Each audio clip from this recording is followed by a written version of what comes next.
আজকের এই আসরে। আজ 26শে জুন 2022 রোজ রবিবার।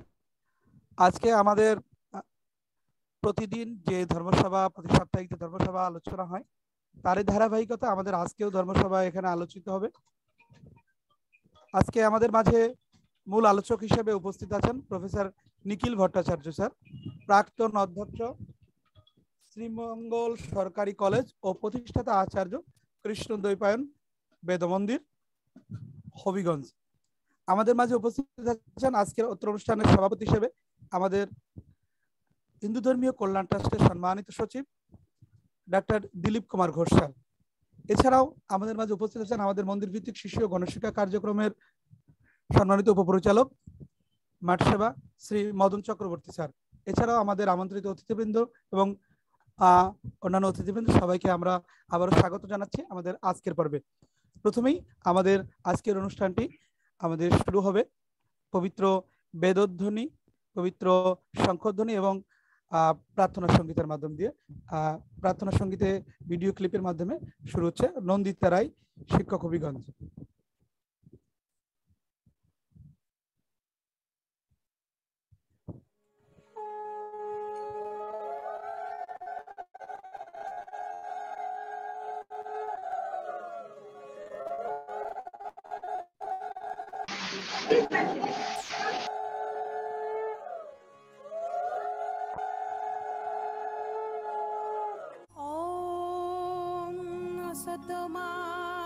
সদগময়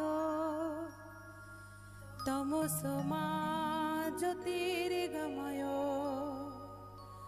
মৃত্যুর্মামৃতঙ্গময় আবিরাবির্ময়েধি অসৎ হইতে মোরে সৎ পথে নাও, জ্ঞানের আলোক জেলে আধার ঘুচাও। অসৎ হইতে মোরে সৎ পথে নাও, জ্ঞানের আলোক জেলে আধার ঘুচাও। মরণের ভয় যাক অমর করো, দেখা দিয়ে ভগবান শঙ্কা হরো। মরণের ভয় যাক অমর করো, দেখা দিয়ে ভগবান শঙ্কা হরো। অসৎ হইতে মোরে সৎ পথে নাও, জ্ঞানের আলোক জেলে আধার ঘুচাও। অসৎ হইতে মোরে সৎ পথে নাও, জ্ঞানের আলোক জেলে আধার ঘুচাও। করুণায় আশিস ঢালো রুদ্র শিরে, চিরদিন থাকো মোর জীবন ঘিরে। করুণায় আশিস ঢালো রুদ্র শিরে, চিরদিন থাকো মোর জীবন ঘিরে। অসৎ হইতে মোরে সৎ পথে নাও, জ্ঞানের আলোক জেলে আধার ঘুচাও। অসৎ হইতে মোরে সৎ পথে নাও, জ্ঞানের আলোক জেলে আধার ঘুচাও। ঝরিয়া পড়ুক শান্তি চরাচরময়, চির শান্তি পরিমলে ভরুক হৃদয়। ঝরিয়া পড়ুক শান্তি চরাচরময়, চির শান্তি পরিমলে ভরুক হৃদয়। অসৎ হইতে মোরে সৎ পথে নাও, জ্ঞানের আলোক জেলে আধার ঘুচাও। সৎ পথে নাও, জ্ঞানের আলোক জেলে আধার ঘুচাও।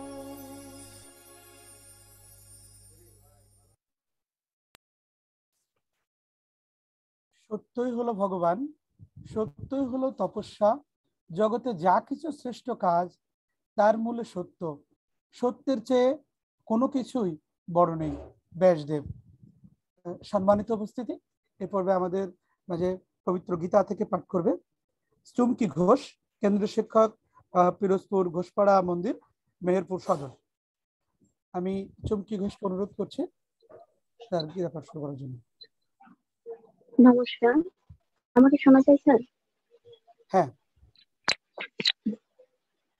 সকলকে নমস্কার। সকলের কাছে আমি অনুরোধ করব সকলে নিজ নিজ অবস্থান থেকে নমস্কার মুদ্রা ধারণ করে বসবেন। ওম তৎসৎ। ওম গুরুর ব্রহ্মা গুরুর বিষ্ণু গুরুর্দেব মহেশ্বর গুরুরেব পরম ব্রহ্ম তস্मै শ্রী গুরবে নমঃ। ওম হে কৃষ্ণ করুণা সিন্ধু দীনবন্ধু জগৎপতে গোপীশ গোপিকা কান্ত রাধা কান্ত নমস্তুতে। ওম নমঃ ভগবতে বাসুদেবায়। अथ श्रीमद्भगवद्गीता चतुर्थो अध्याय चतुर्थिंश श्लोकम् श्रीभगवानुवाच तद्विद्धि प्रणिपतेन परिप्रश्नेन सेवया उपदिक्षन्ति ज्ञानं ज्ञानिनस्तत्त्वज्ञानिनाम् तत्त्वदर्शी জ্ঞানী জ্ঞানী পরিপ্রণিপাত প্রশ্ন গুরু সেবা করিহা সাধু অবগত হও তুমি শ্রী জ্ঞান জয় জ্ঞানী গণ উপদেশ দিবেন তোমায়। ওম সর্বেষাং মঙ্গলং ভুয়াৎ सर्वे सन्तु निरामया सर्वे भद्राणि पश्यन्तु मा कश्चित् दुःखभाग् भवेत्। ॐ यदक्षरं परिभ्रष्टं मात्राहीनं च यद् भवेत् पूर्णं तत् सर्वं भवतु तत्प्रसादात् जगद्गुरु। ॐ शान्ति शान्ति शान्ति।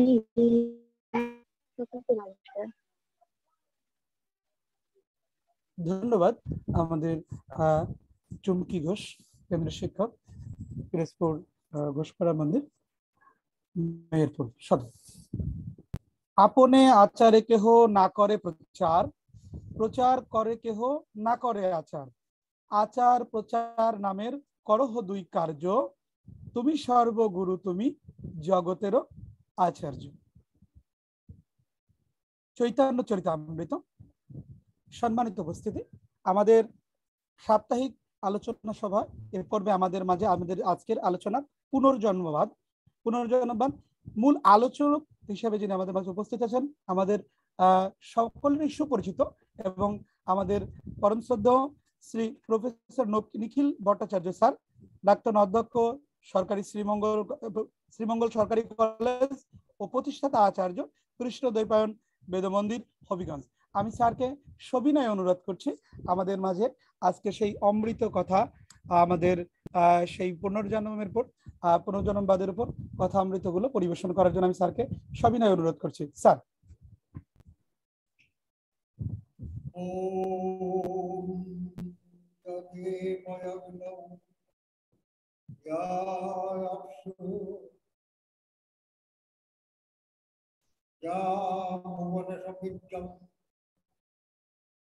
यदेवो औषधेषु वनस्पतिषु तस्मै देवाय नमो नमः।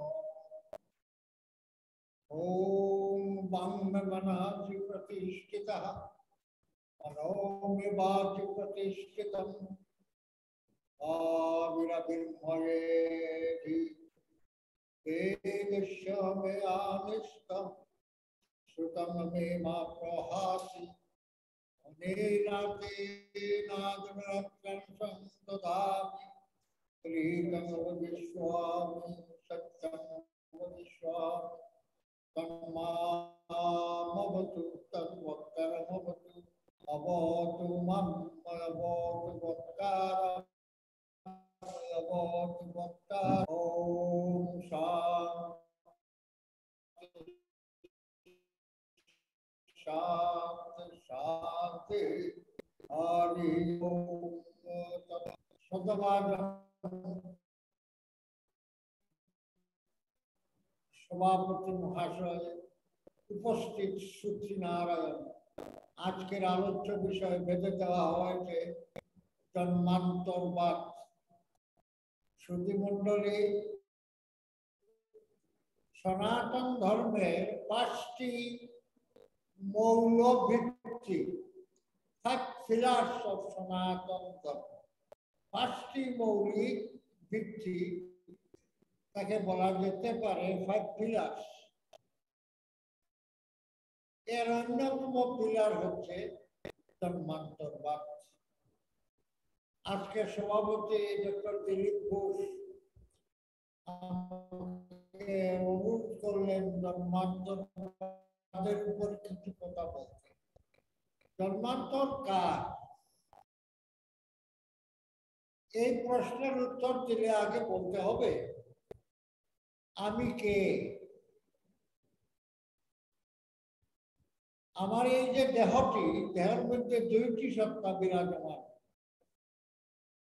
একটি আমার দেহ, একটি আমার আত্মা। আত্মা দেহ নয়, দেহাতিরিক্ত দেহ অভ্যন্তরে অবস্থিত যে চেতনা বা সত্তা, তাকে বলে আত্মা। আত্মা দেহ নয়, কিন্তু দেহের ভেতরে অবস্থিত একটি সত্তা, একেই বলে আত্মা। সুতরাং প্রতিটি জীবের মধ্যে আমরা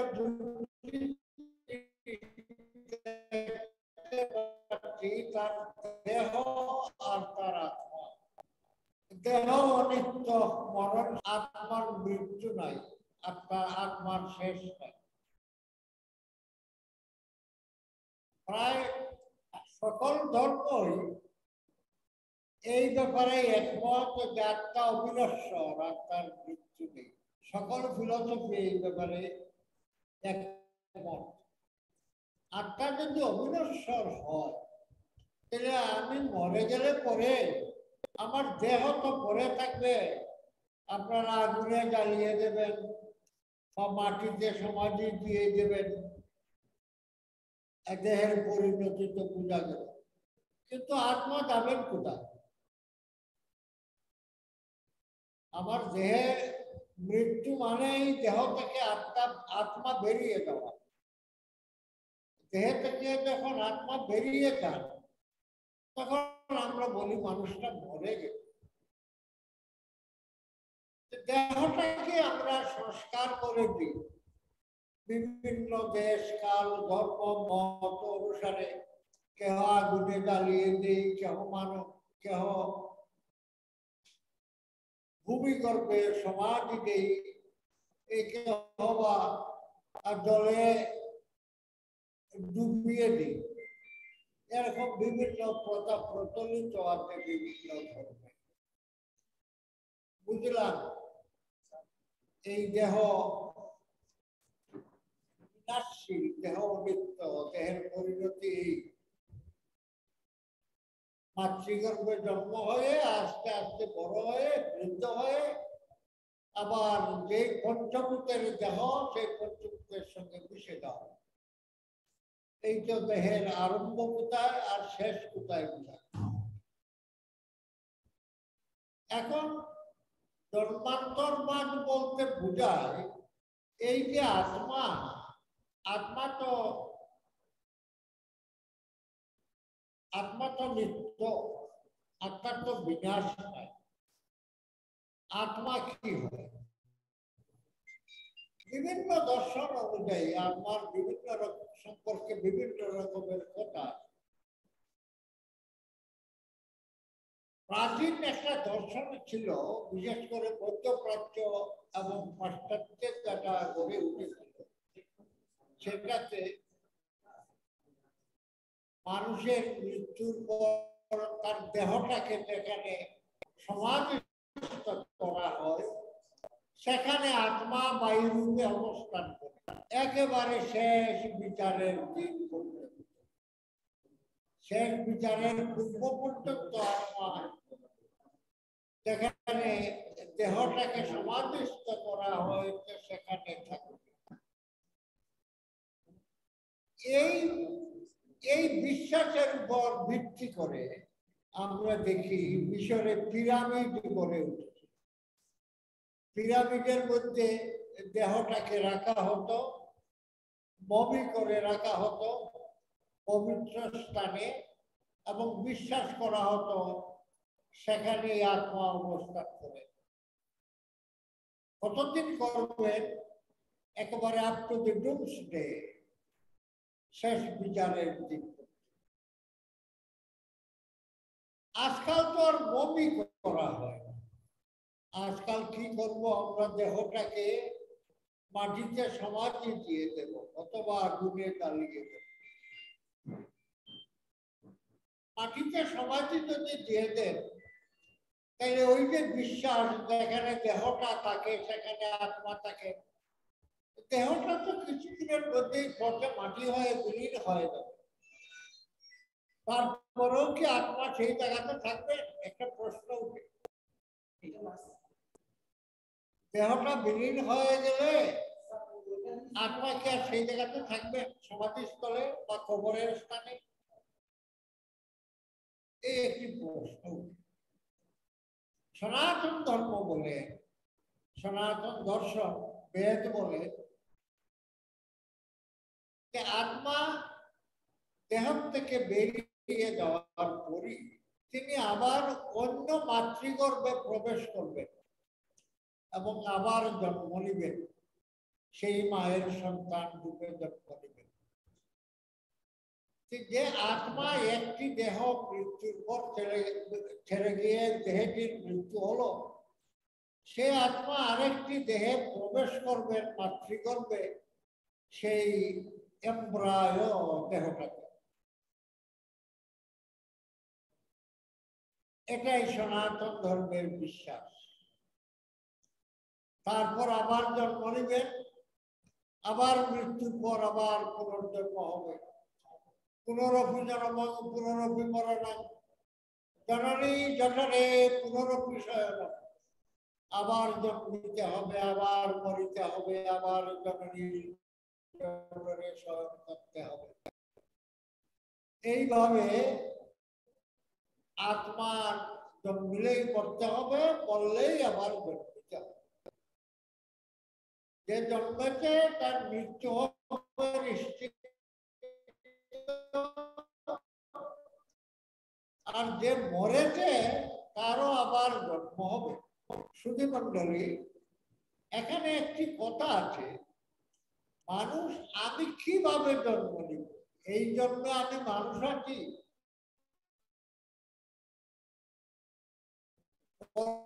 জন্মে কি আমি মানুষ হয়ে জন্ম নিব, বৃক্ষ বলব, এরকম হয়ে বা কীট পতঙ্গ হয়ে জন্ম নিব? এই প্রশ্ন উঠে। সনাতন শাস্ত্র এই জন্মে আমি যা কাজ করব তার দ্বারা নির্ধারিত হবে পরবর্তী জন্মে আমি কি হয়ে জন্ম নিব। স্বামী বিবেকানন্দ তার শিকাগো বক্তৃতায় এই কথাটি বলেছেন, the present is determined by the past, future by the present. আমার বর্তমানটা নির্ধারিত হয়েছে আমার পূর্ব জীবনে আমি কি করেছিলাম তার দ্বারা, এবং ভবিষ্যতে আমি কি হব কি করব তা নির্ভর করে এই জীবনে আমি কি করছি। The present is determined by the past and the future by the present. এই হচ্ছে সনাতন ধর্মের বিশ্বাস। আমি পরজন্মে কি হব, আমি এ জন্মে কেমন কাজ করছি, এর দ্বারা নির্ধারিত হবে আমি পরজন্মে কি হব। এখন দেখুন, আমরা দেখি সমাজে যারা জন্ম নেয়, মানুষ যারা জন্ম দেয় আমাদের চারপাশে দেখি, কেউ রাজা রাজুলার ঘরে কিংবা গুণী জ্ঞানী পণ্ডিতের ঘরে তার সন্তান হয়ে জন্ম নেয়। তাই জন্ম থেকে সে একটা ভালো পরিবেশে থাকে, সে একটা সুস্থ জীবন, একটা সুখী জীবন যাপন করার এবং উন্নত জীবন যাপন করার মতো সুযোগ পায়। আবার আরেকজনের জন্ম হয় এমন মা বাবার ঘরে যেখানে জ্ঞানের আলো নেই, যেখানে অর্থ নেই, সংস্কার নেই।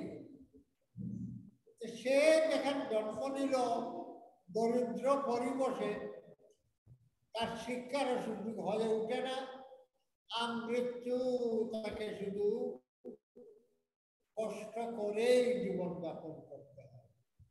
আবার দেখি আমরা যে সমস্ত শিশু আমাদের চারটে জন্ম নেয়, কোনো শিশু দেখি ছোটবেলা থেকে লেখাপড়া অতি সহজে শিখে নেয়, যে কোনো বিদ্যা অতি সহজে শিখে নিতে পারে।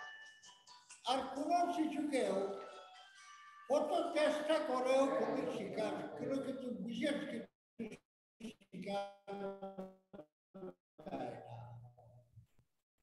তাহলে ভগবান এই সময় সুখের পরিবেশে জন্ম দিচ্ছেন, কাউকে ভালো পরিবেশে জন্ম দিচ্ছেন, আর কাউকে দুঃখের পরিবেশে, কাউকে মন্দ পরিবেশে জন্ম দিচ্ছেন, যার ফলে আমাদের কারো জীবন সুখময় এবং কারো জীবন দুঃখময়। আমার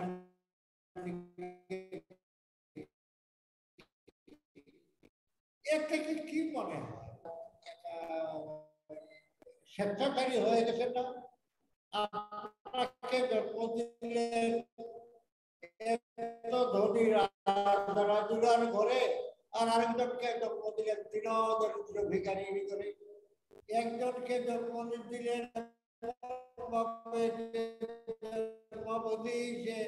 যে কোনো বিদ্যা শিখতে পারে অতি সহজে। আর তাহলে ভগবান কি পার্সিয়াল? ভগবান কি পার্সিয়ালিটি করলেন? তা তো হতে পারে না। ভগবান তো তার সৃষ্ট সকল জীবের প্রতি সমান।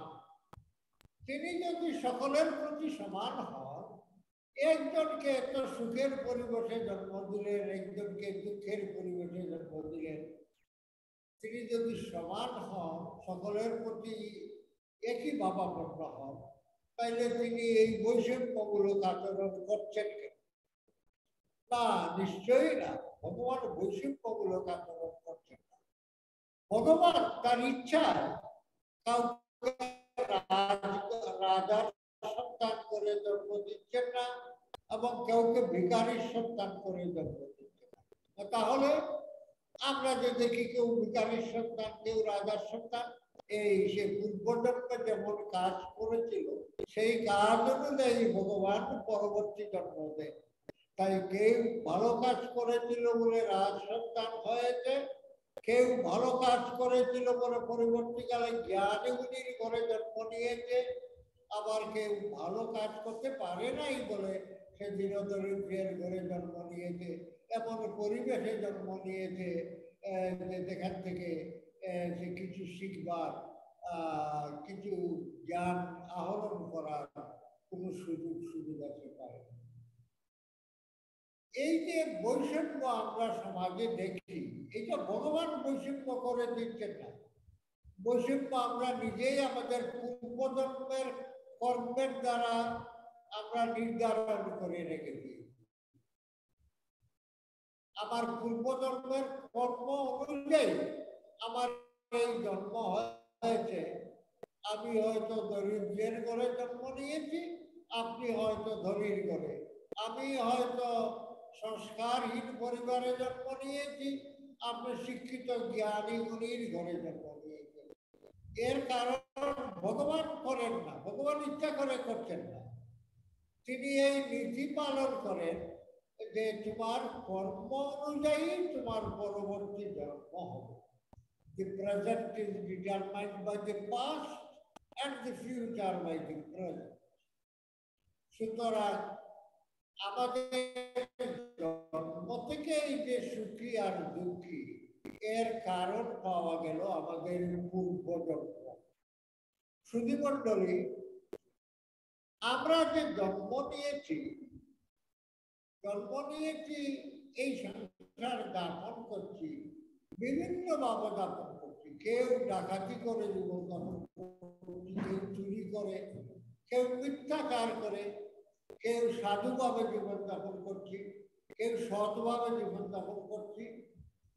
এরকম বিভিন্ন ভাবে জীবন যাপন করছি। আমি যেমন করে জীবন যাপন করছি তেমন ভাবে আমার মধ্যে একটা সংস্কার গড়ে উঠে।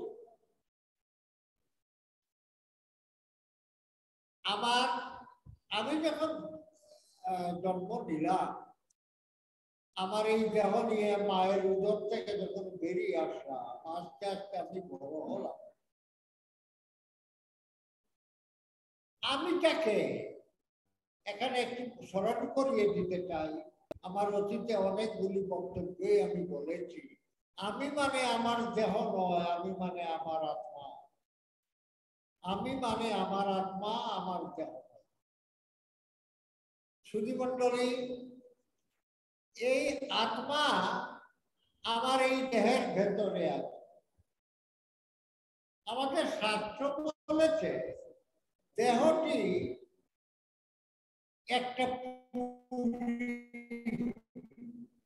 একটা নগরী, একাদশ দ্বার বিশিষ্ট একটি নগরী হচ্ছে মানুষের। 11টা দরজা, 11টা দরজা, দুটো চোখ,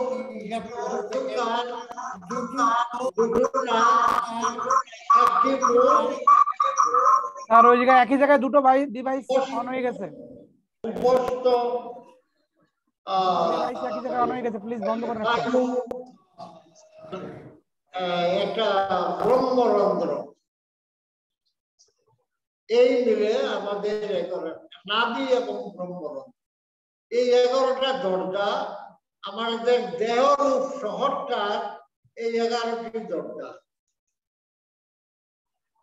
একাদশ দ্বার বিশিষ্ট নগরী। এই নগরীতে আমাদের ইন্দ্রিয়গুলি তারা এই নগরপতির অধীনস্থ দাস। নগরপতিকে আত্মা হলেন নগরপতি, আর নগরপতির অধীনস্থ দাস হল ইন্দ্রিয়রা। চক্ষু, কর্ণ, নাসিকা, জিহ্বা, ত্বক, এই সমস্ত ইন্দ্রিয়রা হলেন নগরপতির দাস। দাস প্রভুকে কি করে সেবা করে, তাই ইন্দ্রিয়রা সবসময় আত্মাকে উপনৌকন দেয়।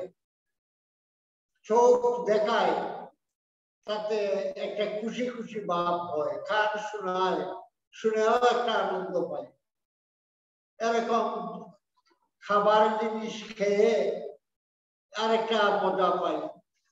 এই সমস্ত মজা যে দেহে থেকে আত্মা উপভোগ করছে, এই সমস্ত মজা তার দাসেরা, ওরা অর্থাৎ ইন্দ্রিয়রা এনে তাকে দিচ্ছে। এইসব মিলিয়ে প্রত্যেকটা মানুষের ভেতরে একটা সংস্কার সৃষ্টি হয়। এইসবের সঙ্গে যুক্ত হয় সংস্কার সৃষ্টি হতে ইন্দ্রিয় সেবার সঙ্গে তার চিন্তা, চেতনা, দর্শন, শিক্ষা যে সংস্কৃতিতে সে জীবনযাপন করতে, সেই সংস্কৃতি, এইসব মিলিয়ে তার মধ্যে একটা সংস্কার সৃষ্টি হয়। সেই সংস্কারটা কার? দেহের ভিতরে আত্মা, সংস্কারটা আত্মা। আত্মা যখন দেহ ছেড়ে চলে যায় তখন সংস্কারটি তার সঙ্গে সঙ্গে যায়।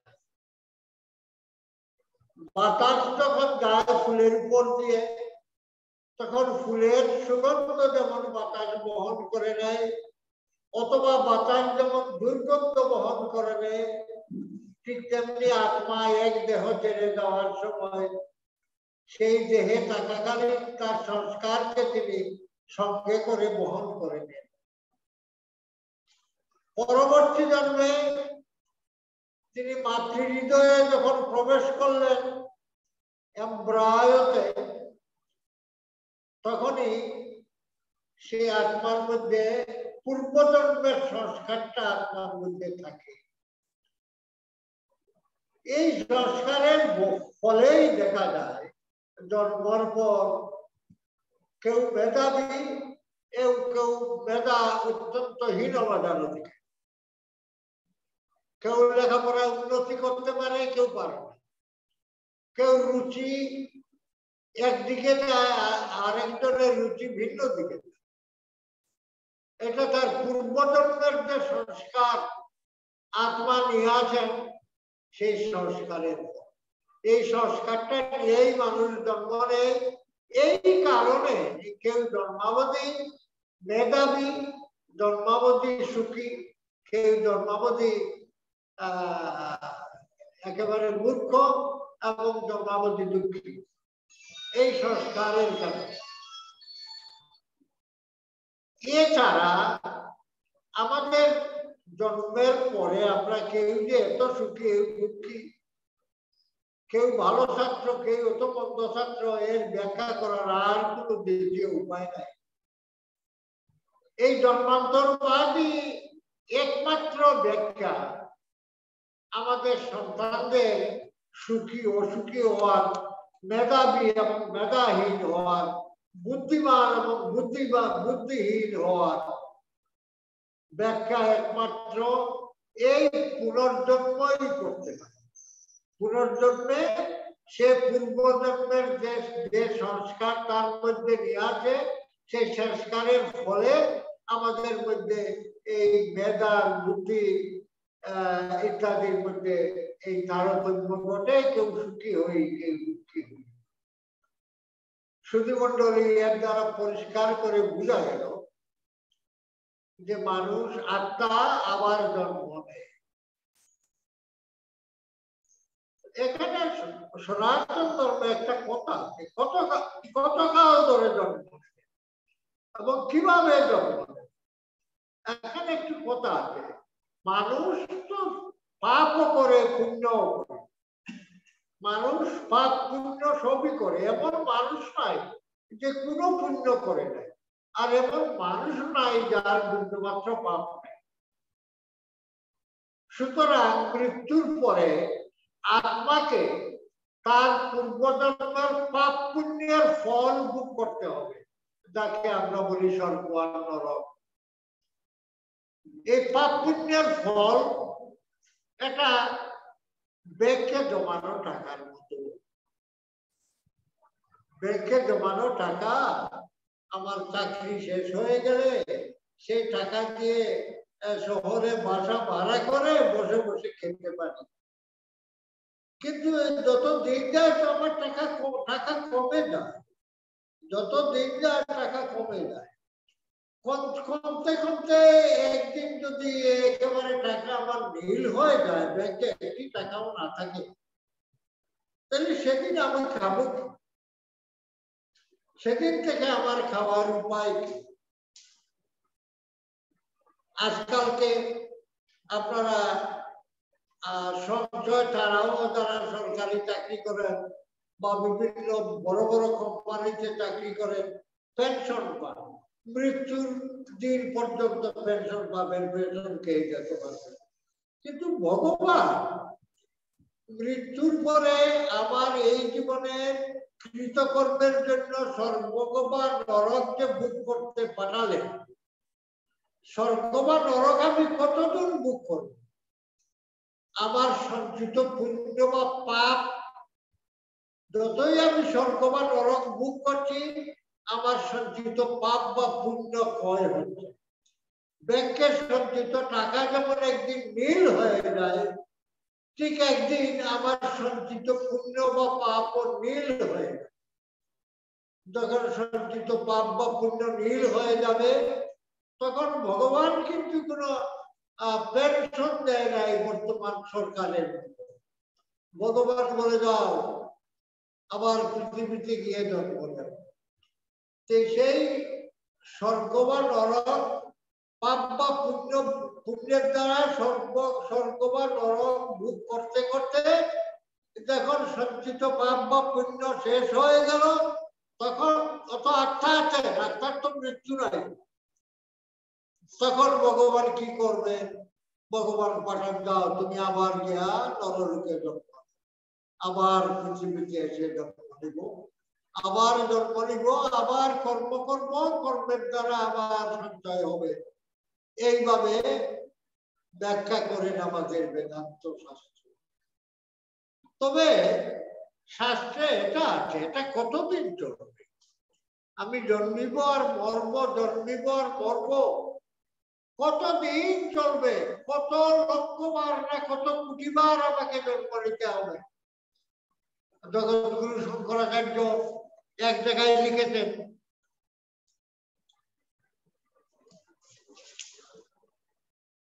পুনরপি জন্মং পুনরপি মরণং জননী জঠরে পুনরপি শয়নম ইহ সংসারে কল দুস্তারে কৃপয়া পারে পাহি মুরারে। আবার জন্ম হবে, আবার মৃত্যু হবে, আবার মায়ের কোলে মায়ের পেটে ঘুমাতে হবে। এই করতে করছি আমি। হে মুরারি, হে ভগবান, তুমি কৃপা করো দেখো যাতে আমার মুক্তি হয়। এই জন্মান্তর থেকে হাজার হাজার বছর, হাজার হাজার বা লক্ষ লক্ষ বার জন্ম থেকে তুমি আমাকে নিবৃত্তি দাও। তখন মানুষ যখন আত্মজ্ঞান লাভ করে, আত্মজ্ঞান যখন মানুষ লাভ করে, তখন বুঝতে পারে যে ঈশ্বর কে আর আমি কি। তখন সে মুক্তির জন্য চেষ্টা করে। শ্রীমদ ভগবত গীতায় ভগবান কৃষ্ণ বলেছেন, মানুষের তখন মনের ভাব হয় বাসুদেব সর্ববিধি, সব কিছুই বাসুদেব, বাসুদেব ছাড়া আর কিছু নেই। এক ভগবান ঈশ্বর সব, তিনি ছাড়া আর কিছু নেই। এইখানটায় যখন মন যাবে, তখন আর পুনর্জন্ম হবে না। তখন মৃত্যুর পর আমার আত্মার মুক্তি হয়ে যাবে। মুক্তি মানে কি? আমাদের শাস্ত্র বলে মুক্তি হচ্ছে আমি যেখান থেকে এসেছি আমার সেখানে গিয়ে মিশে যাব। সুধীমণ্ডলী, আমি কোত্থেকে এসেছি? আমি আপনাদের কাছে উপনিষদ ব্যাখ্যা করেছি, আপনারা যারা শুনেছেন আপনারা হয়তো বলতে পারবেন। আমাদের শাস্ত্র বলে যে ভগবান পরমাত্মা, ভগবান পরমাত্মা।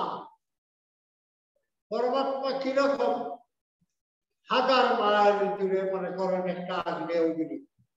এমন একটা আগ্নেয়গিরি যদি থাকে, তার থেকে অসংখ্য স্ফুলিঙ্গ বাইরে ছুটে গিয়ে পড়বে, আগ্নেয়গিরি বাইরে পড়বে।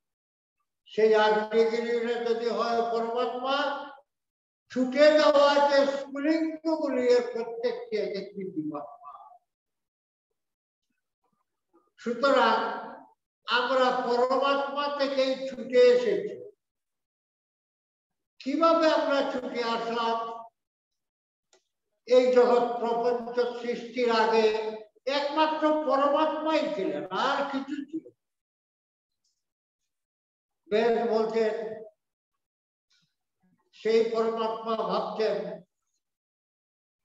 একাকিনৈ বরমতে একং বহিষ্যাৎ। একা একা আনন্দ নয়, আমি একা আছি, আমি বহু হই।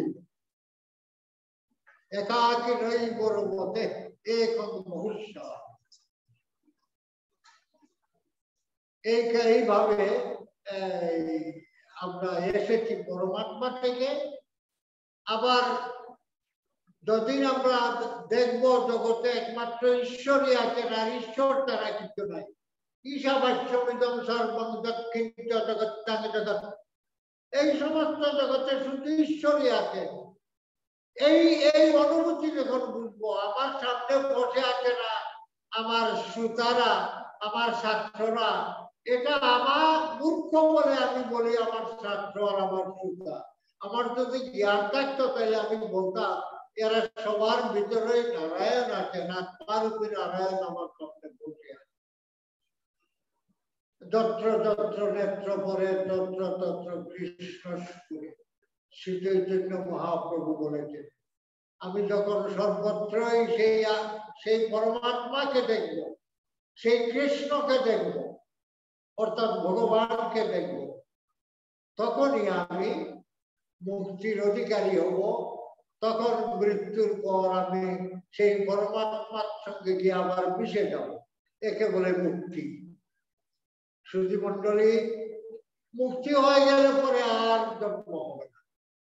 আমি যার কাছ থেকে ছুটে এসেছি তার মধ্যে আবার গিয়ে মিশে যাব, এটাই হচ্ছে মুক্তি। সুধী মণ্ডলী, এই যে জীবনের এই আরম্ভতে জীবনের সুখ দুঃখের তারতম্যের ব্যাখ্যা করতে এই পুনর্জন্মবাদ ছাড়া আর কোনো যুক্তিসঙ্গত তত্ত্ব আজ পর্যন্ত নেই।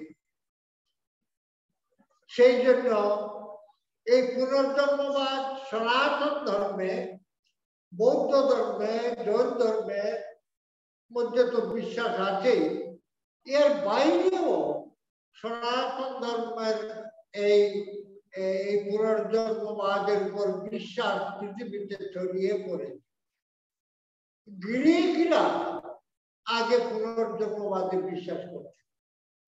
আপনারা একজন গ্রিক ম্যাথমেটিশিয়ান এবং দার্শনিক, এর নাম শুনেছেন সম্ভবত, তার নাম পিথাগোরাস।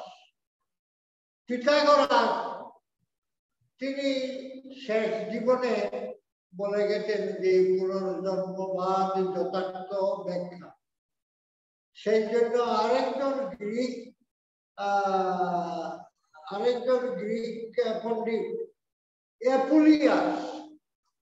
অ্যাপুলিয়াস বলেছেন যে এই পিথাগোরাস ভারতে গিয়ে ব্রাহ্মণদের কাছ থেকে কি কি আদিবাদী পড়াশোনা করে এসেছে, যার ফলে সে সমস্ত গ্রিস দেশ ব্যাপী এই তত্ত্ব প্রচার করছে। এই পণ্ডিত মশাই গায়ে বরণ রাখেন পিথাগোরাসের যে পুনর্জন্মবাদ তত্ত্বের প্রতি গ্রিক বা পরবর্তীকালে বিশ্বাসী হয়ে উঠে। এবং এর পরেও পৃথিবীর বহু দার্শনিক আজকাল পুনর্জন্মবাদের যে যৌক্তিকতা বিশ্বাস করে, বিশেষ করে জন্মাবধি কেউ সুখী দুঃখী, এর কারণ পুনর্জন্মবাদের প্রতিষ্ঠার মূল ভিত্তি। সুধী মণ্ডলী, আমার সম্ভবত সময় শেষ হয়ে গেছে। আমি আর বক্তব্য দীর্ঘায়িত করার আমার সুযোগ নাই। আপনাদের যদি কোনো প্রশ্ন এর উপরে থাকে আপনারা করতে পারেন। ওম সর্বেষাং মঙ্গলায় ভুয়াৎ, সর্বে সন্তু নিরাময়া, সর্বে ভদ্রাণি পশ্যন্তু, মা কষ্টিৎ দুঃখভাগ ভবেৎ। জগতের সকল প্রাণী সুখী হোক, সকলে নিরাময় হোক, কেহ যেন দুঃখ ভুগি না হয় বলে। সকলের শান্তি হোক, আধ্যাত্মিক শান্তি হোক, আদি ভৌতিক শান্তি হোক, আদি দৈবিক শান্তি হোক। হরি ওম তৎসৎ, হরি ওম তৎসৎ, হরি ওম তৎসৎ। ধন্যবাদ এবং কৃতজ্ঞতা জানাচ্ছি আমাদের আজকের জন্মান্তরবাদের আলোচনার মূল আলোচক প্রফেসর নিখিল ভট্টাচার্য স্যারকে। যিনি অত্যন্ত সুন্দরভাবে আমাদের মাঝে বিষয়টিকে উপস্থাপন করলেন।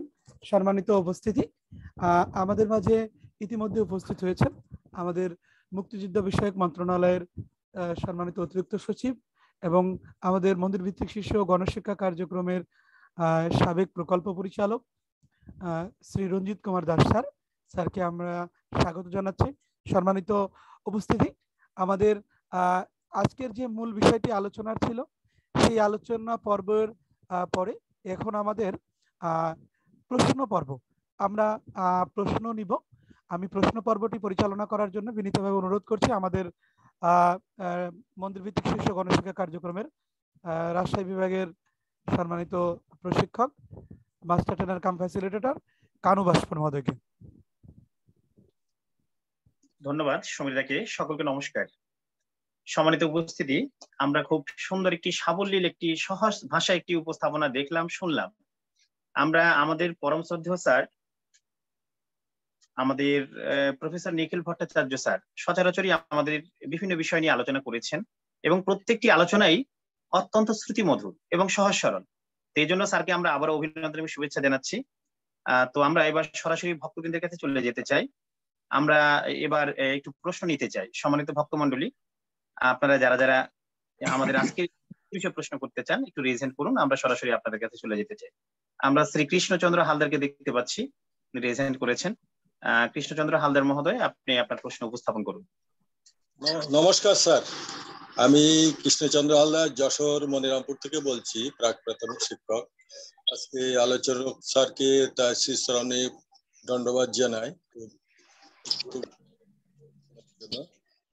তাদের কাছে আমার সবিনয় নিবেদন যে মনুষ্য জন্ম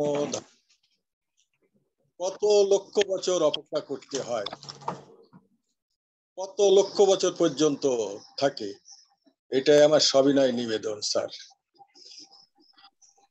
শ্রীকৃষ্ণচন্দ্র হালদারের সুন্দর প্রশ্ন আমরা পেয়েছি এবং আমাদের আলোচক মহোদয় যথাযথভাবে শুনেছেন। ওখানে শ্রদ্ধেয় পিডি স্যার আছেন, স্যার অবশ্যই সহযোগিতা করছেন প্রশ্ন লেখার ক্ষেত্রে। তো সম্মানিত ভক্তমণ্ডলী, আমরা দেখছি যে আমাদের আজকের উপস্থাপক মহোদয় আমাদের ঢাকা বিভাগের মাস্টার ট্রেনার রেজ হ্যান্ড করেছেন সমীর বিশ্বাস। সম্মানিত আলোচক মহোদয়ের কাছে আমার জানার ইচ্ছা, আমি যেটা জানতে চাচ্ছি যে স্যার আপনি বললেন আমাদের আত্মা যখন দেহ থেকে একটা দেহ থেকে বেরিয়ে যায় তো আর একটা দেহে প্রবেশ করে বা তার কর্মফল অনুযায়ী একটা গতি হয়ে যায় বা অন্য দেহে চলে যায় বা মুক্তি লাভ করলে ঈশ্বরে চলে যায়। তো আমরা সাধারণভাবে যে শ্রাদ্ধ আদি ক্রিয়াকর্ম করি এটা কোন আত্মার উদ্দেশ্যে বা কার উদ্দেশ্যে? সেটা যদি অন্য দেহে চলে যায়, আত্মাটা অবিনাশী, তাহলে আমরা কার উদ্দেশ্যে করে থাকি? দয়া করে এই বিষয়টি এবং শ্রাদ্ধের এই বিষয়টি নিয়ে একটু বলবেন যে আমরা একাদশ দিনে বা দশম দিনের পরে যে অনুষ্ঠানগুলো করে থাকি এটা তাহলে কার উদ্দেশ্য হয়, বা তাহলে স্বর্গ বা নরকে যদি কখনো যায়ও তাহলে কে যায়? ধন্যবাদ স্যার। ধন্যবাদ। এই পর্যায়ে দেখতে পাচ্ছি শঙ্কর কর্মকার পটুয়াখালী থেকে রেজেন্ট করেছেন। জি নমস্কার স্যার।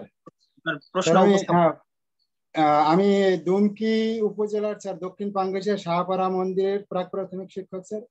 স্যার আমি প্রশ্ন হলো স্যার, সকল প্রাণীর কি স্যার পুনর্জন্ম হবে স্যার, নাকি কোনো প্রাণী হবে কি হবে না স্যার? আমার প্রশ্ন হলো স্যার, কোন প্রাণীর পুনর্জন্ম হবে স্যার? ধন্যবাদ। আপনার মূল আলোচক মহোদয় শুনেছেন। আমরা যখন উত্তর পর্বে যাব অবশ্যই আমরা আশা করি আপনার প্রশ্নের উত্তর আমরা শুনবো। জি নমস্কার। সম্মানিত ভক্তমণ্ডলী, আমরা এখন রেজেন্ট কোনো ভক্তবৃন্দ এখন পর্যন্ত আর রেজেন্ট করছেন না। আমরা আমাদের মুক্তিযুদ্ধ বিষয়ক মন্ত্রণালয়ের ভারপ্রাপ্ত সচিব স্যার, আমাদের পরম প্রিয় স্যার, পরম শ্রদ্ধেয় স্যার রঞ্জিত কুমার দাস স্যার আমাদের সাথে উপস্থিত আছেন, যুক্ত আছেন। আমি স্যারের দৃষ্টি আকর্ষণ করছি। স্যারের যদি কোনো জিজ্ঞাসা থাকে, পরম শ্রদ্ধেয় স্যার রঞ্জিত কুমার দাস স্যারের দৃষ্টি আকর্ষণ করছি।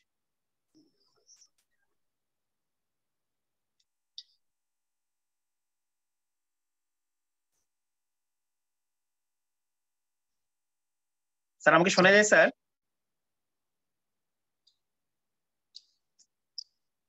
সম্মানিত ভক্তমণ্ডলী, আমরা স্যারকে এই মুহূর্তে স্যারকে শুনতে পাচ্ছি না। আমরা হয়তো পরবর্তীতে স্যারের কথা আবারও শুনবো। তো আমাদের সাথে যুক্ত আছেন আজকের অনুষ্ঠানের আমাদের পরম শ্রদ্ধেয় স্যার, পরম শ্রদ্ধাভাজন আমাদের আজকের অনুষ্ঠানের সভাপতি মহোদয়, হিন্দু ধর্মীয় কল্যাণ ট্রাস্টের সচিব মহোদয় ডাক্তার দিলীপ কুমার ঘোষ স্যার। স্যারের দৃষ্টি আকর্ষণ করছি, স্যারের যদি কোনো জিজ্ঞাসা থাকে আজকের এই বিষয়ের উপরে। সুপ্রিয় সুধীবৃন্দ, সুপ্রিয় ভক্তমণ্ডলী, সবাইকে নমস্কার। আমি প্রথমে প্রণাম জানাচ্ছি, নমস্কার জানাচ্ছি আজকের মুখ্য আলোচক, আমাদের পরম শ্রদ্ধাভাজন এই আমাদের ধর্মীয় আসরের কাঙ্ক্ষিত আলোচক, আমাদের শ্রদ্ধাভাজন নিখিল ভট্টাচার্য মহোদয় স্যারকে। স্যার অত্যন্ত সাবলীল একটি আলোচনা করেছেন, অত্যন্ত সহজ ভাবে উপস্থাপন করেছেন পুনর্জন্মবাদ বিষয়টি। আমার খুব ইচ্ছা ছিল পুনর্জন্মবাদের উপরে বিস্তারিত শোনার, সময়ের স্বল্পতার কারণে হয়তো সম্ভবত স্যার সংক্ষেপে আলোচনা করেছেন। আমার জিজ্ঞাসা এখানে, আমাদের যে সমসাময়িক সমাজ বা পারিপার্শ্বিক যে সমাজে আমরা বসবাস করি, এর সাথে এই পুনর্জন্মবাদের কিছু ডিফারেন্স রয়েছে। অনেকে বিশ্বাস করেন, অনেকে বিশ্বাস করেন না। আমি যখন বিষয়টি নির্বাচনের জন্য এবং এর উপরে আলোচনার জন্য স্যারকে অনুরোধ করি, তখন স্যার বলছিলেন, যেটা আজকেও বলেছেন, যে বৌদ্ধ জৈন ধর্ম পুনর্জন্মবাদে বিশ্বাস করে, এবং স্যার যুক্তিপূর্ণভাবে পুনর্জন্মবাদের বিষয়টি পরিষ্কার করার চেষ্টা করেছেন। গ্রিক পণ্ডিত পিথাগোরাসের রেফারেন্স উনি দিয়েছেন এখানে। এছাড়া পাশ্চাত্যে, আমি স্যারের কাছে জানতে চাচ্ছি, পাশ্চাত্যের দৃষ্টিভঙ্গি পুনর্জন্মবাদের উপরে পাশ্চাত্যের আর কোন রেফারেন্স বা বৈজ্ঞানিক দৃষ্টিভঙ্গি আছে কিনা, এটি যদি স্যার একটু বলেন আমাদেরকে, আমরা মনে হয় আরো পরিষ্কার হবে। বিজ্ঞান ভিত্তিক দৃষ্টিভঙ্গি যেটি উনি উপস্থাপন করেছেন যুক্তি দিয়ে, কিন্তু এছাড়া এর বাইরে বিজ্ঞান ভিত্তিক আর কোনো যুক্তি আছে কিনা যে পুনর্জন্ম এই কারণে এইভাবে হয়, আমার মনে হয় সেটি যদি জানি আমরা মনে হয় আরো পরিষ্কার ভাবে জানতে পারবো। আর কত জন্ম পরে যে মনুষ্য জন্ম হয়, একটা প্রশ্ন এখানে এসেছে। আমার মনে হয় ওই এই যে স্যার বোধহয় একবার বলেছিলেন যে 85 লক্ষ বার পর, 85 লক্ষ বার জন্মের পর মনুষ্য জন্ম হয়, 85 না 80 এরকমই হবে। এটার যদি তাই হয়ে থাকে স্যার, আমার প্রশ্ন, তাহলে এর বিজ্ঞান ভিত্তিক যুক্তি কি? 85 লক্ষ বার একটি অবিশ্বাস্য মনে হয় আমার কাছে। এর বিজ্ঞান ভিত্তিক যুক্তিটা যদি দয়া করে স্যার বলেন, আমরা সমৃদ্ধ হব। নমস্কার স্যার, শেষ করছি। সভাপতি আমাদের পরম শ্রদ্ধেয় স্যার সুন্দর দুটো প্রশ্ন উপস্থাপন করলেন। স্যারকে অনেক অনেক অভিনন্দন, কারণ যে এটার মাধ্যমে আমরা সমৃদ্ধ হব এই উত্তরটি যদি জানতে পারি। সম্মানিত ভক্তমণ্ডলী, আমরা আরেকটি প্রশ্নের জন্য রেজেন্ট করা দেখছি, চৈতি রানী দে। আমরা এটি সর্বশেষ আজকে নেব, চৈতি রানী দে। নমস্কার স্যার। স্যার আমার প্রশ্ন আছে স্যার, আমাদের মানে শাস্ত্রীয় মতে শ্রাদ্ধ কতদিন করা উচিত? 1 মাস, 11 দিন না 15 দিন? আচ্ছা, ধন্যবাদ চৈতি রানী দেখে। আমরা মোটামুটি বেশ কিছু প্রশ্ন পেয়েছি। আমরা আমাদের শ্রদ্ধেয় স্যারের কাছে আমরা অবশ্যই যাব, তার আগে আমরা একটি ধর্মীয় সঙ্গীত শুনবো। সম্মানিত ভক্তমণ্ডলী, আমরা এবার চলুন একটি ধর্মীয় সঙ্গীত শুনে আসি। ধর্মীয় সঙ্গীতে অংশগ্রহণ করেছেন দীপিকা সাহা শাহজাদপুর থেকে এবং তার সহশিল্পী বৃন্দ। আমরা আপনাদের ভিডিও ক্লিপের মাধ্যমে সঙ্গীতটি পরিবেশন করছি।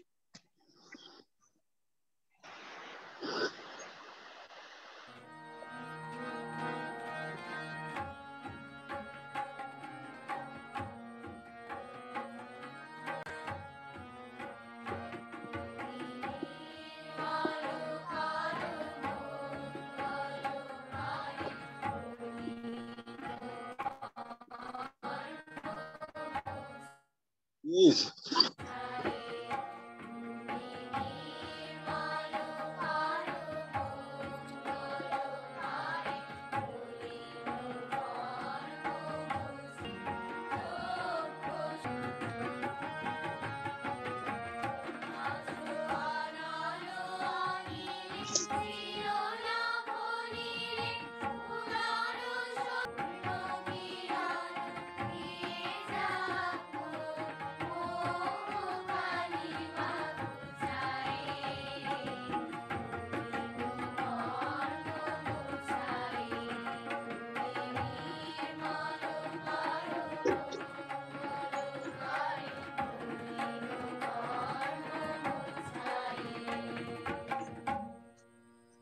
ধন্যবাদ।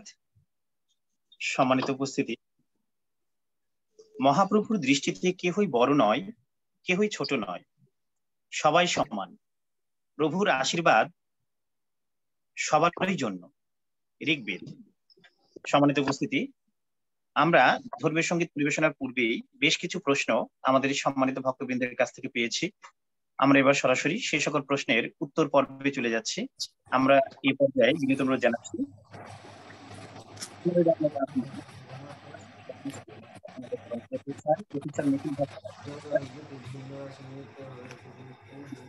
আমাদের যে সকল প্রশ্ন ভক্তবৃন্দের কাছ থেকে তার কাছে উপস্থাপিত হয়েছে সে সকল প্রশ্নের উত্তর। মনুষ্য জন্ম কত লক্ষ পর্যন্ত অপেক্ষা করতে হয়?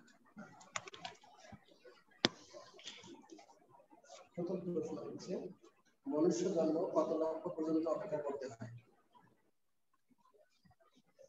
ঠিক আছে সুধী মন্ডলী, প্রথম প্রশ্নটা আমার কাছে যেভাবে এসেছে, মনুষ্য জন্ম কত লক্ষ বর্ষ পর্যন্ত অপেক্ষা করতে হয়, তাই নাকি?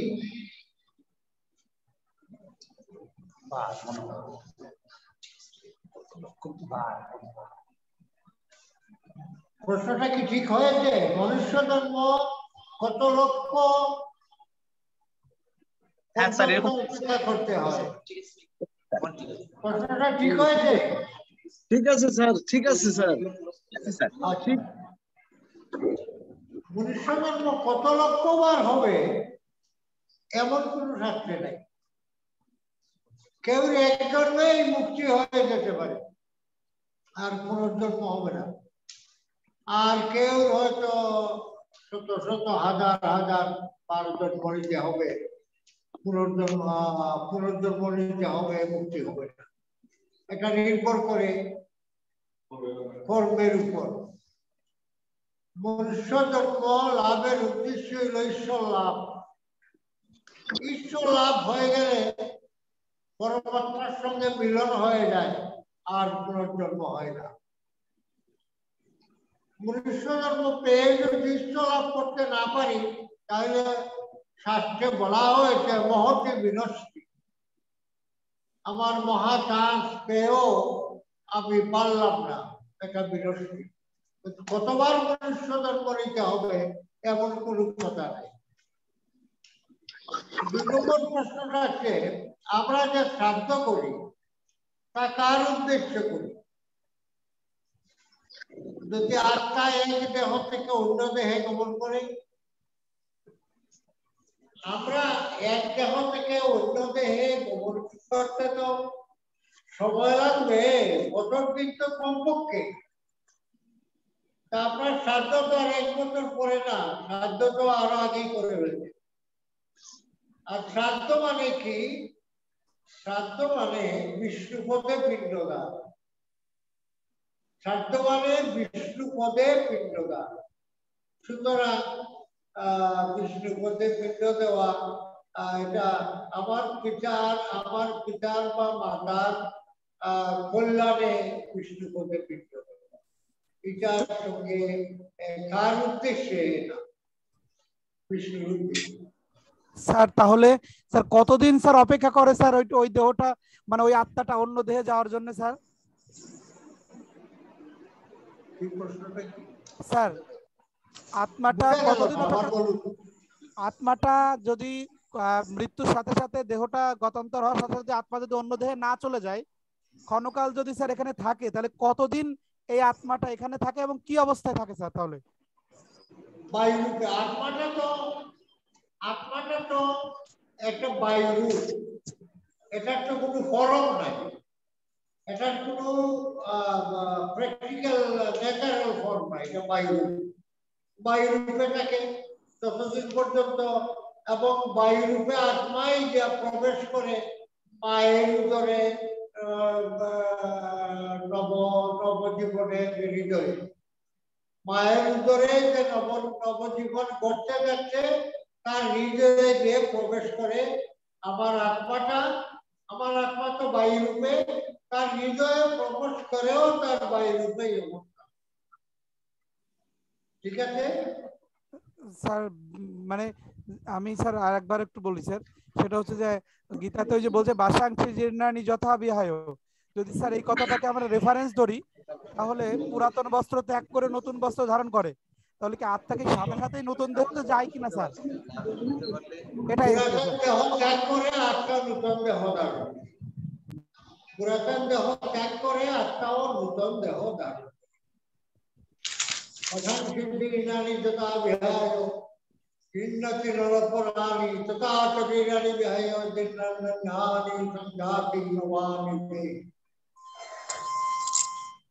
তাহলে স্যার কত সময় থাকবে ওই আত্মাটা যার জন্য আমরা শ্রাদ্ধ করব বা যাকে পিণ্ড দান করব, যিনি পিণ্ডটাকে গ্রহণ করবেন, অশরীরীকে শরীরী করে করব স্যার? পিণ্ডদান গ্রহণ আত্মা করতে না, ভগবান বিষ্ণু করতে। আচ্ছা স্যার। বিষ্ণুর উদ্দেশ্যে দান।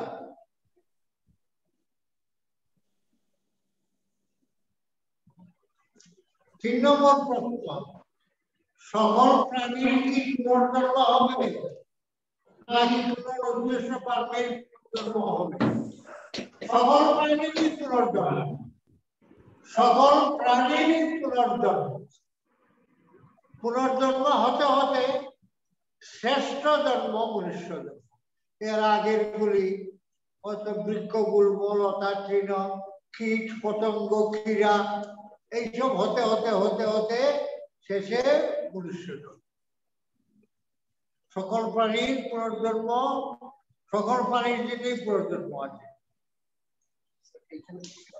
আমরা যে পারিপার্শ্বিক সমাজে বসবাস করি সেক্ষেত্রে আপনি বলেছেন যে কিছু ধর্মের ক্ষেত্রে এই পুনর্জন্ম আছে, প্রজন্মান্তরবাদ আছে। সেক্ষেত্রে আপনি কিছু রেফারেন্স দিয়েছেন, তা বলছেন পাশ্চাত্যে আর এরকম কোনো রেফারেন্স আছে কিনা? না, এই পুনর্জন্মবাদের তত্ত্বটা ভারতীয় ধর্মগুলি, সনাতন ধর্ম, জৈন ধর্ম এবং বৌদ্ধ ধর্ম এটি আছে।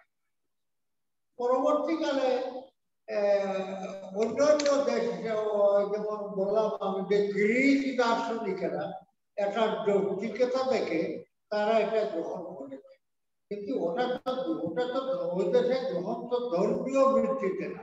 আমাদের যেমন এটা পঞ্চশীলের একটা শিল, একটা পিলার, বিশ্বাসের একটি পিলার, সেই দেশে দার্শনিকের কাছে এটা বিশ্বাসের পিলার, সাধারণ মানুষের কাছে তো নয়। এটা এর বাইরে বিশ্বাস আর নাই।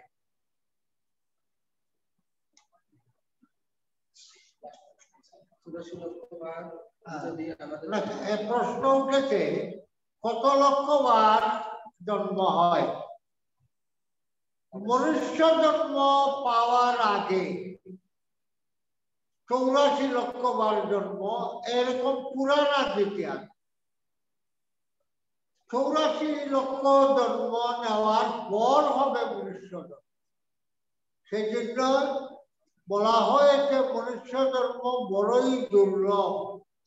এটাকে যদি সদ্ব্যবহার করে মুক্তি নিতে না পারি তাহলে আবার কোথায় জন্ম হবে, কোথায় যাব, আরো কত দিন লাগবে।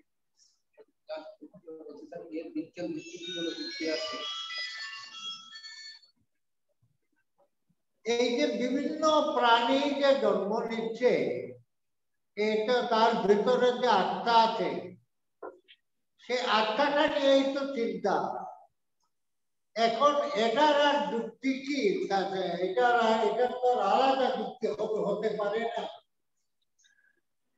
বিভিন্ন প্রাণী যাদের মধ্যে চৈতন্য আছে, চেতনা আছে, একটা মশা, একটা পিপিলিকা, একটা কৃমি, এদের মধ্যে লড়াচড়া করে, এদের মধ্যে যে চেতনা চৈতন্য আছে, সুতরাং এদের মধ্যে আত্মার অস্তিত্বের একটা যুক্তি হলো তার মুভমেন্ট। সুতরাং এছাড়া আর কোন বিজ্ঞান ভিত্তিক যুক্তি আমার জানা নেই।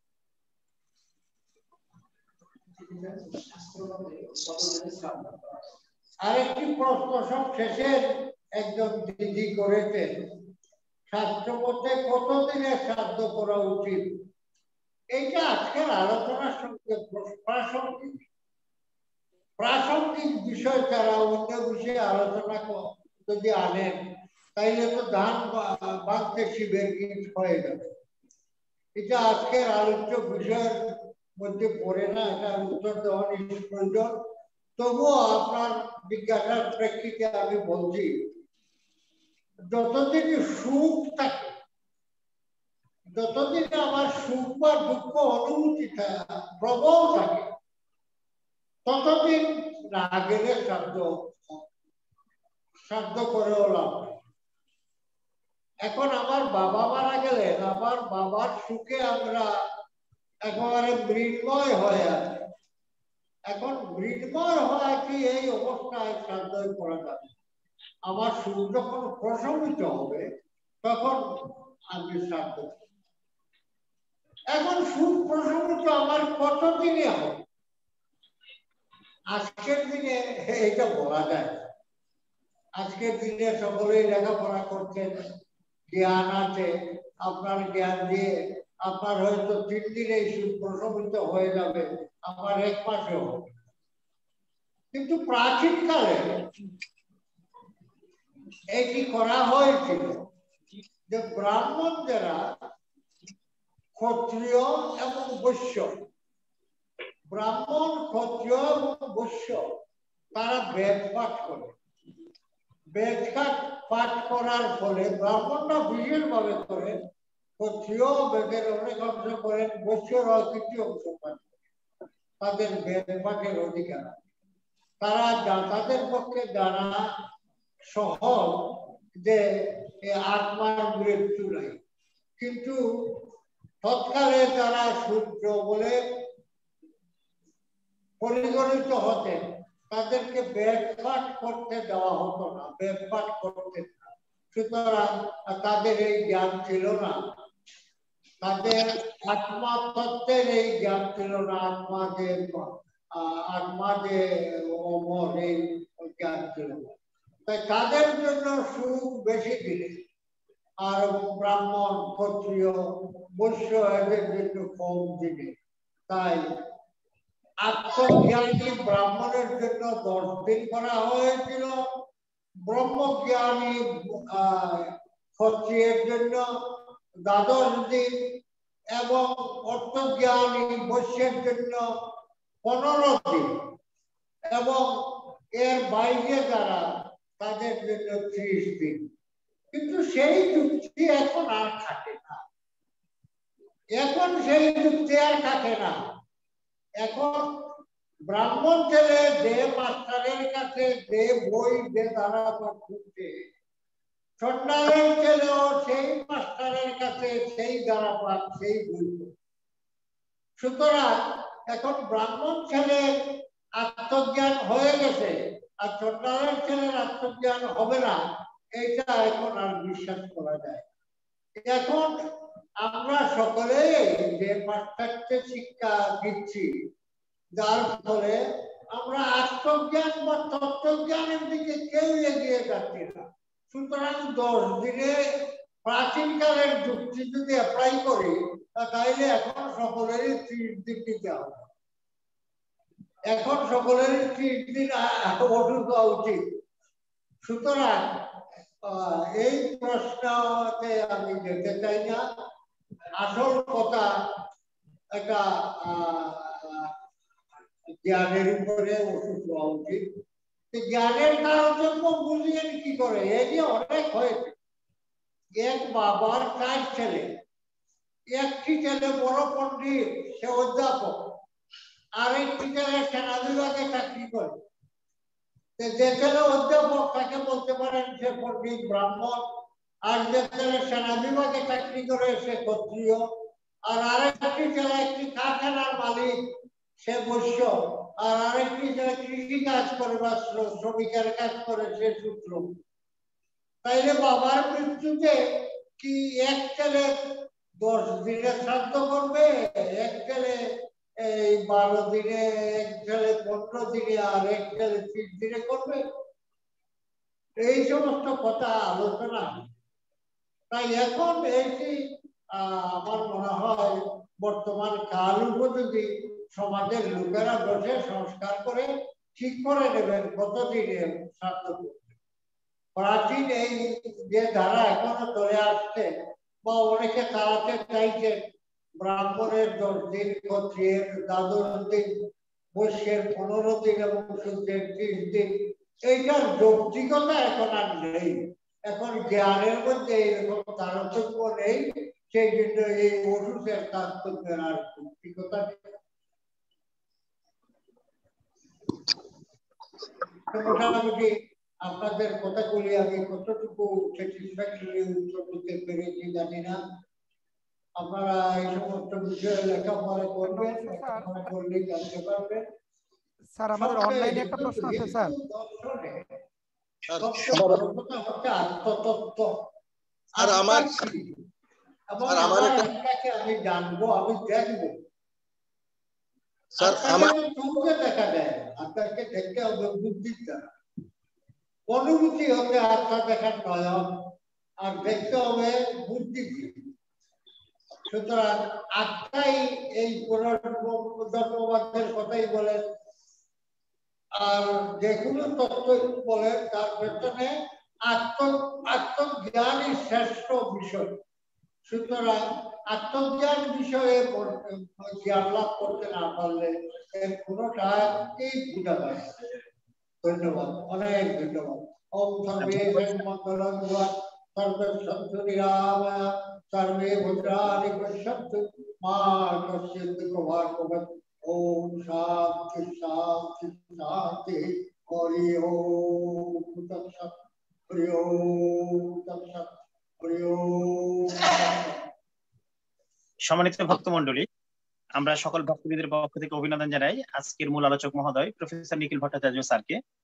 সম্মানিত ভক্তমণ্ডলী, আমি জানি আপনাদের অনেক জিজ্ঞাসা রয়েছে, বিভিন্ন প্রশ্ন আপনাদের মনে আকর কাটছে, আমি বুঝতে পেরেছি। তো সম্মানিত ভক্তমণ্ডলী, আমাদের সচিব স্যার এবং আমাদের সাবেক পিডি স্যার আমাদের সাথে যুক্ত আছেন। আমরা আসলে সকল ভক্তবৃন্দের যে সকল জিজ্ঞাসা সেগুলোর আমরা উত্তর দিতে চাই, সেগুলো নিয়ে গবেষণা করতে চাই, সেগুলো আমরা আসলে উত্তরগুলো খুঁজতে চাই। তো সেই বিষয়গুলো নিয়ে আমরা পরবর্তীতে কিছু কার্যক্রম করার পরিকল্পনা করছি। আমাদের সম্মানিত সচিব স্যার আছেন, আমাদের পরম শ্রদ্ধেয় স্যার, আমাদের সাবেক পিডি স্যারও আছেন। তো সম্মানিত ভক্তমণ্ডলী, আমরা যেহেতু নির্ধারিত সময়ে আমাদের প্রোগ্রামটা শেষ করতে হয়, সেই কারণে আপনাদের পরবর্তী যে জিজ্ঞাসাগুলো আছে সেগুলো আমরা এই মুহূর্তে নিতে পারছি না, এই জন্য আন্তরিকভাবে দুঃখিত। তবে আপনাদের যে সকল জিজ্ঞাসা রয়েছে সেটা যথাযথভাবে যাতে আপনাদের উত্তরগুলো আপনারা পান, সেটার জন্য আমরা অবশ্যই সচেষ্ট থাকবো। তো আমরা আবারও স্যারকে অনেক অনেক ধন্যবাদ এবং শুভেচ্ছা জানাতে চাই। সম্মানিত ভক্তমণ্ডলী, আমাদের মাঝে উপস্থিত আছেন আমাদের পরম শ্রদ্ধেয় স্যার, সাবেক পিডি স্যার, আমাদের মুক্তিযুদ্ধ বিষয়ক মন্ত্রণালয়ের ভারপ্রাপ্ত সচিব স্যার। এই ধর্ম বিষয়ক মন্ত্রণালয়ের যখন আমাদের স্যার পিডির দায়িত্বে ছিলেন, তখনই স্যার আমাদের ধর্মসভার আবিষ্কার করেন।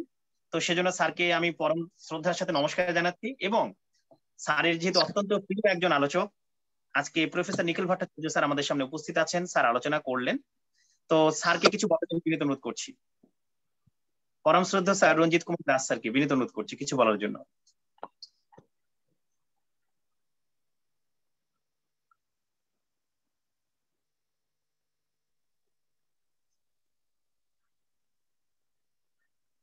স্যার কি আমাকে শুনতে পান স্যার? কানে বলছিলাম স্যার। এপিডি আইসিটি স্যার দৃষ্টি আকর্ষণ করছি, স্যারকে কি কো-হোস্ট করা আছে স্যার? পারমিশন কি দেওয়া আছে স্যার? হ্যাঁ, কেন পারমিশন দেওয়া আছে। স্যার যেহেতু অত্যন্ত ব্যস্ততার মধ্যে থাকেন, তারপরও স্যার একবার ডিসকানেক্ট হয়েছিলেন, স্যার আবার ভালোবাসার টানে আবারও যুক্ত হয়েছেন। তো স্যার যদি আমাকে শুনতে পান স্যার, আপনার কিছু বাণী আমরা শুনতে চাচ্ছিলাম স্যার।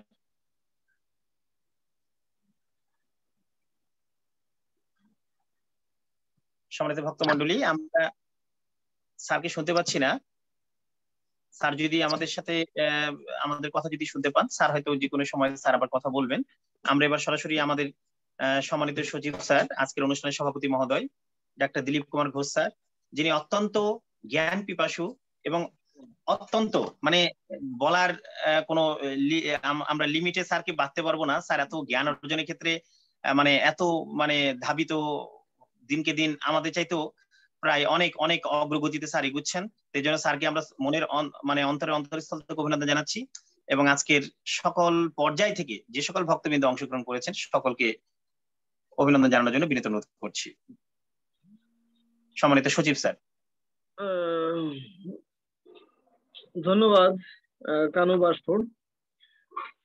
সুপ্রিয় এবং শ্রদ্ধাভাজন পূজনীয় ভক্তমণ্ডলী, সংযুক্ত ভক্তমণ্ডলী, আমি আবারও বিশেষভাবে ধন্যবাদ জানাচ্ছি, কৃতজ্ঞতা জানাচ্ছি, জ্ঞাপন করছি, প্রণাম জানাচ্ছি আজকের মুখ্য আলোচক মহোদয়কে, নিখিল ভট্টাচার্য মহোদয় স্যারকে। একটি সুন্দর আলোচনা করেছেন, সাবলীল ভাবে আলোচনা করেছেন, প্রশ্নোত্তর পর্ব উনি যথাযথভাবে ভক্তবৃন্দের প্রশ্নের উত্তর দেওয়ার চেষ্টা করেছেন, তাতে আমরা নিজেদেরকে অনেকখানি সমৃদ্ধ করার সুযোগ পেয়েছি।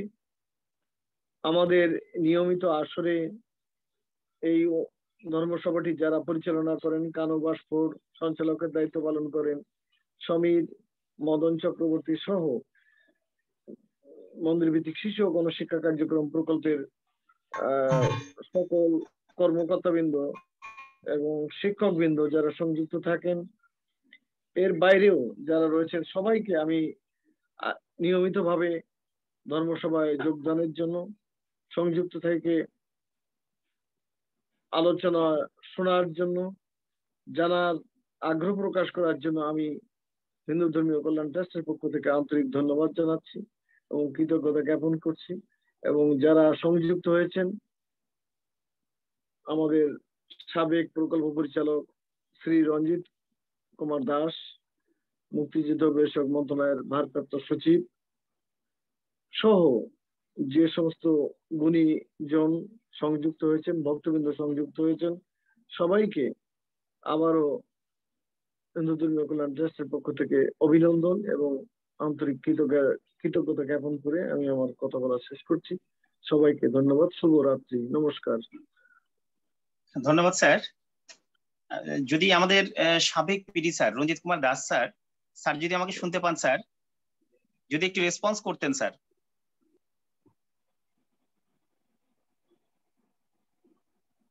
মেবি স্যার এই মুহূর্তে কানেক্ট নাই। সম্মানিত ভক্তমণ্ডলী, আমরা স্যারকে শুনতে পাচ্ছি না। স্যার আমাদের সাথে নিয়মিত যুক্ত হওয়ার জন্য সার্বিক চেষ্টা করেন। স্যার অত্যন্ত ব্যস্ত মানুষ, তারপরও ব্যস্ততার মধ্যে থেকেও স্যার নিয়মিত অংশগ্রহণ করছেন। এজন্য আমাদের সকল ভক্তবৃন্দের পক্ষ থেকে স্যারকে অভিনন্দন এবং শুভেচ্ছা জানাচ্ছি। সম্মানিত ভক্তমণ্ডলী, আমাদের শুধু বাংলাদেশ নয়, আমাদের আমেরিকা থেকেও নিয়মিত কিছু ভক্তবৃন্দ নিয়মিত অংশগ্রহণ করেন। আমরা তাদেরকে অভিনন্দন জানাই যে তারা দূর দেশে থেকেও আমাদের সাথে এই ধর্মচর্চায় সদা সর্বদাই একাত্মতা ঘোষণা করেছেন। তাদেরকে আমরা অন্তরস্থল থেকে অভিনন্দন জানাই। এই একটা গুরুত্বপূর্ণ খবর রয়েছে, খবর আমাদের সম্মানিত ট্রাস্টি পি.কে. চৌধুরী, উনি আজকে আমাকে মেসেজ দিয়েছেন, উনি করোনা আক্রান্ত। আমরা প্রার্থনায় ওনার আশু রোগ মুক্তি কামনা করে আমরা প্রার্থনাটা করব, প্রার্থনায় এই বিষয়টি যেন থাকে। আমি বলতে ভুলে গেছি আগে থেকে, আমার হঠাৎ করে মনে পড়ছে। হ্যাঁ, Chowdhury, PK. Chowdhury, engineer PK. Chowdhury, trustee Hindu ধর্মীয় কল্যাণ ট্রাস্ট। হ্যাঁ, হিন্দু ধর্মীয় কল্যাণ ট্রাস্ট। উনি অসুস্থ, করোনা আক্রান্ত হয়েছেন, এর আগেও একবার হয়েছিলেন, আবার হয়েছেন। উনি যেন দ্রুত আরোগ্য লাভ করেন, এই জন্য আমরা সবাই প্রার্থনা করব। অবশ্যই। তো সম্মানিত ভক্তমণ্ডলী, আপনারা সকলেই শুনলেন আমাদের হিন্দু ধর্মীয় কল্যাণ ট্রাস্টের সম্মানিত trustee engineer PK. Chowdhury sir corona আক্রান্ত হয়েছেন। আমি আজকের যে আমাদের প্রার্থনা পরিচালনার দায়িত্বে যিনি আছেন আমাদের বিষ্ণু পদ চক্রবর্তী, আমি তাকে একটু নোট করে নেওয়ার জন্য বিনীত অনুরোধ করছি। সম্মানিত ট্রাস্টি পি.কে. চৌধুরী স্যার, সম্মানিত trustee PK. Chowdhury sir, Hindu ধর্মীয় কল্যাণ ট্রাস্ট, ধর্ম বিষয়ক মন্ত্রণালয়। স্যারের নাম উল্লেখ করে প্রার্থনা একটু বিষয়টা সংযোজন করার জন্য বিনীত অনুরোধ করছি। বিষ্ণুবাবু, আমাকে শুনতে পাচ্ছেন? হ্যাঁ স্যার, শুনতে পারছি স্যার।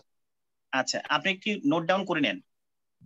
সম্মানিত ট্রাস্টি, হ্যাঁ, সম্মানিত ইঞ্জিনিয়ার পি.কে. চৌধুরী স্যার, সম্মানিত trustee engineer PK. Chowdhury sir, Hindu ধর্মীয় কল্যাণ ট্রাস্ট, ধর্ম বিষয়ক মন্ত্রণালয়। স্যার, সম্মানিত trustee engineer PK. Chowdhury sir. হ্যাঁ হ্যাঁ ঠিক আছে। সম্মানিত ভক্তবৃন্দ, আমরা প্রায় আমাদের অনুষ্ঠানের শেষ পর্যায়ে পৌঁছে গেছি। আমরা আপনাদের সকলের কাছে বিনীত অনুরোধ রাখছি, আজকের যে প্রার্থনা, এই প্রার্থনায় আপনারা সকলে আমাদের সনাতনী কালচার নমস্কার মুদ্রায় অংশগ্রহণ করবেন, এইটুকু অনুরোধ রাখছি। তো আমরা সরাসরি এবার সমবেত প্রার্থনায় চলে যেতে চাই। এ পর্যায়ে সমবেত প্রার্থনা পরিচালনা করছেন বিষ্ণুপদ চক্রবর্তী, গীতা শিক্ষক, মধুখালী বাজার, কেন্দ্রীয় কালী মন্দির, মধুখালী, ফরিদপুর থেকে। আমি বিষ্ণুপদ চক্রবর্তী মহোদয়কে প্রার্থনা পরিচালনার জন্য বিনীত অনুরোধ করছি। একই সাথে অনুরোধ করছি সকল ভক্তবৃন্দকে নমস্কার মুদ্রায় এই প্রার্থনা অংশগ্রহণের জন্য। স্যার আমাকে শোনা যায়? বিষ্ণুবাবু শোনা যায় আপনাকে। উপস্থিত সকলকে সশ্রদ্ধ নমস্কার। ওম তৎসৎ। যার যার ইষ্ট নাম মনে মনে জপ করুন এবং সকলে নমস্কার মুদ্রা ধারণ করুন। ওম গুরুর ব্রহ্মা গুরুর বিষ্ণু গুরুর দেব মহেশ্বর গুরুরেব ব্রহ্মা শ্রী গুরুবে নমঃ।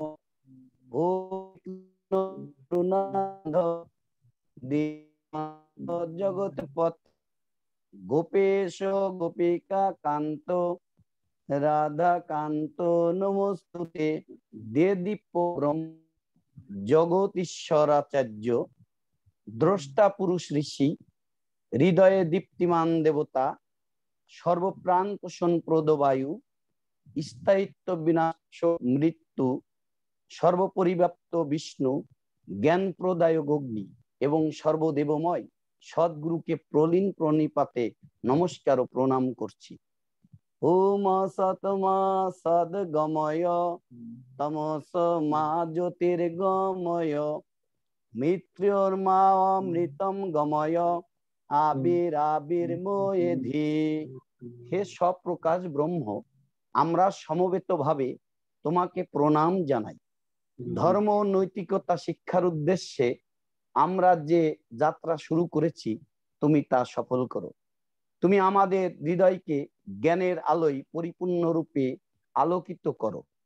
হে অন্তর্যামী, তুমি আমাদের বুদ্ধিবৃত্তিকে মানব প্রেমে উদ্ভাসিত করো। আমরা যেন বিশ্ব ভ্রাতৃত্বকে অন্তরে লালন করতে পারি এবং সকলেই সমান এই চিরন্তন সত্যকে নিজ জীবনে সুপ্রতিষ্ঠিত করতে পারি। আমাদের হৃদয়ে সেই শক্তির প্রকাশ ঘটাও প্রভু। হে জগৎ স্রষ্টা প্রতিপালক, তুমি আমাদের দুঃখ ক্লেশ গ্লানি ও পাপকে বিধৌত করো। আমরা যেন বিপদগামী না হই। সৎ পথে চলার সেই শক্তি ও সামর্থ্য তুমি আমাদের দান করো। হে সর্ব অভীষ্ট প্রদায়ক জগদীশ্বর, সকল বিপদ হইতে তুমি আমাদের পরিত্রাণ করো। তোমার সৃষ্ট কোন জীব যেন অভুক্ত না থাকে, তুমি অন্যরূপে তাদের গৃহে আবির্ভূত হও। হে বিপদ ভঞ্জন মধুসূদন, করোনা ভাইরাস জনিত বৈশ্বিক মহাদুর্যোগে আজ সারা বিশ্বের মনুষ্যকুল বিপর্যস্ত। ইতোমধ্যে হিন্দু ধর্মীয় কল্যাণ ট্রাস্টের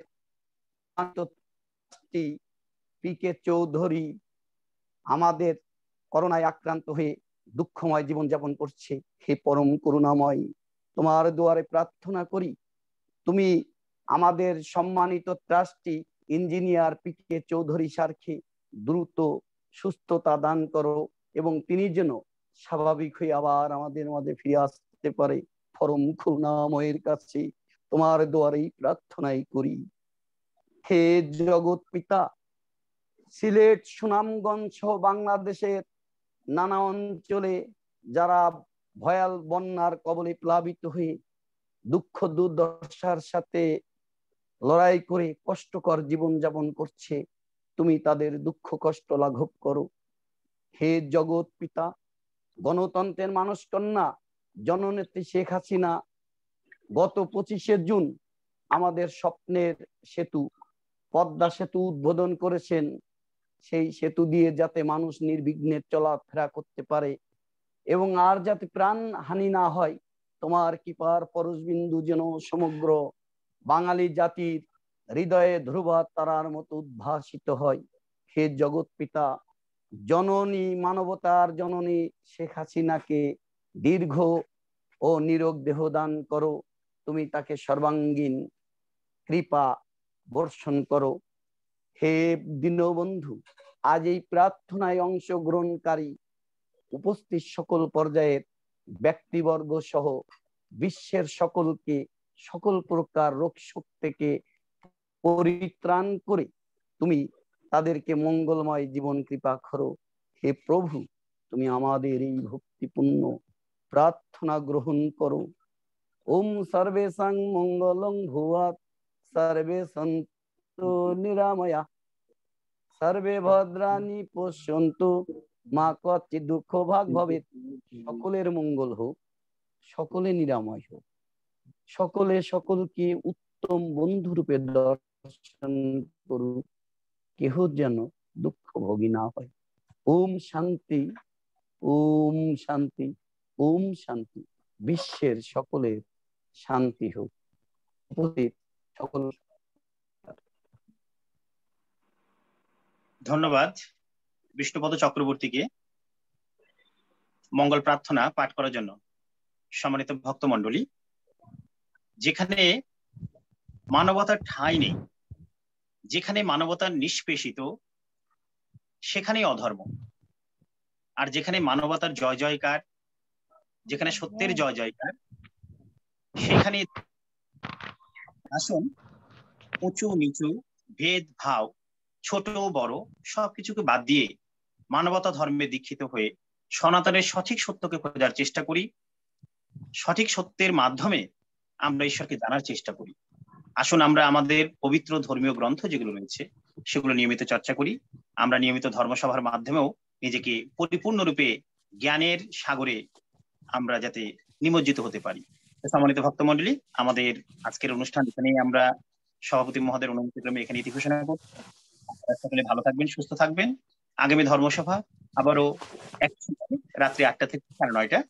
আপনারা সকলে আমন্ত্রিত। সকলে ভালো থাকবেন, সুস্থ থাকবেন। সকলকে নমস্কার। নমস্কার। নমস্কার স্যার। নমস্কার স্যার। নমস্কার। নমস্কার স্যার। নমস্কার স্যার। নমস্কার স্যার।